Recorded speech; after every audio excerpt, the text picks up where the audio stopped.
김여정 북한 노동당 부부장이 대북전단 살포에 대해서 심각한 도발이라며 상응한 행동을 검토하겠다고 경고했습니다. 바이든 대통령과 미국 국무부를 비판하는 외무성 담화도 잇따라 나왔습니다.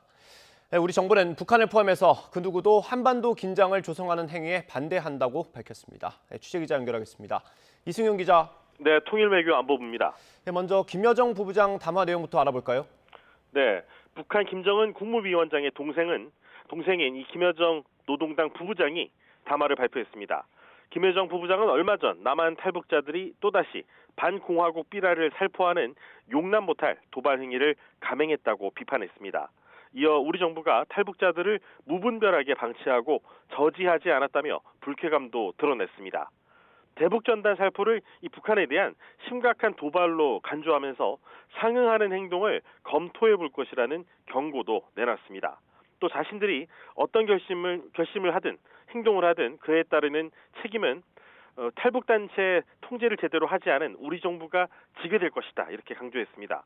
앞서 탈북단체 자유북한운동연합은 대북전단금지법에도 불구하고 지난달 25일에서 29일 사이 경기도와 강원도 일대에서 대북전단 50만 장과 미화 1달러 지폐 5천 장 등을 북한으로 날려보냈다고 주장했습니다. 김여정 부부장의 담화는 이 북한이 대북전단 살포에 다시 강력한 대응 조치에 나설 수 있음을 시사합니다.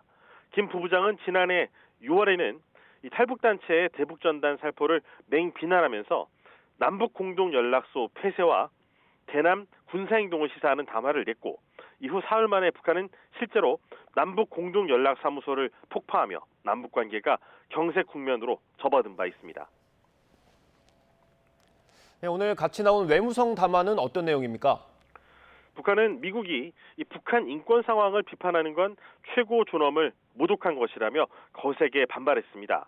북한 외무성 대변인은 담화에서 미국이 최고 존엄을 모독한 건 전면 대결을 준비하고 있다는 뚜렷한 신호라면서 미국의 새 정권을 어떻게 상대할지에 대한 명백한 답변을 줬다고 밝혔습니다.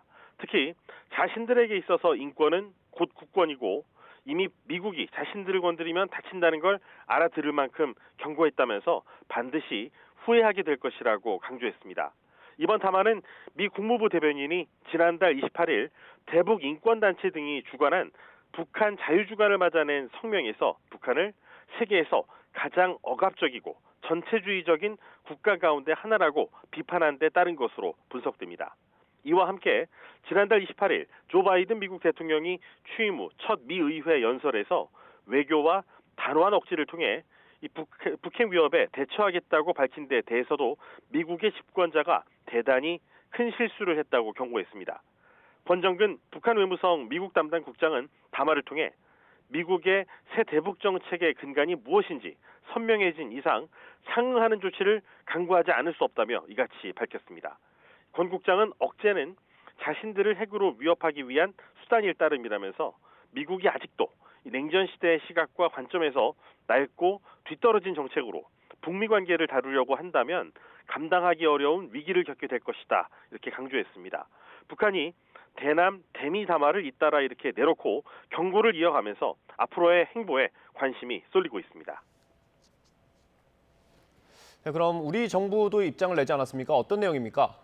먼저 통일부 대변인실은 대북전단 살포 문제와 관련해 경찰 전담팀이 조사를 진행하고 있다면서 이 남북관계발전법 개정 법률이 접경지역 주민의 생명과 안전보호를 위한 취지에 부합되게 확실하게 이행돼야 한다고 강조했습니다.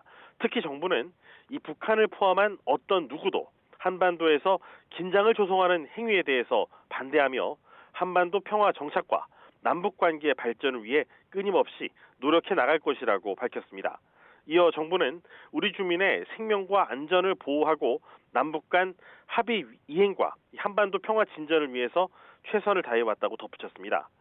합동참모본부는 아직까지 북한군의 특이 동향은 없는 상태라며 한미 군 당국이 상황을 예의주시하고 있고 확고한 대비태세를 갖추고 있다고 밝혔습니다. 지금까지 통일외교안보부에서 YTN 이승윤입니다.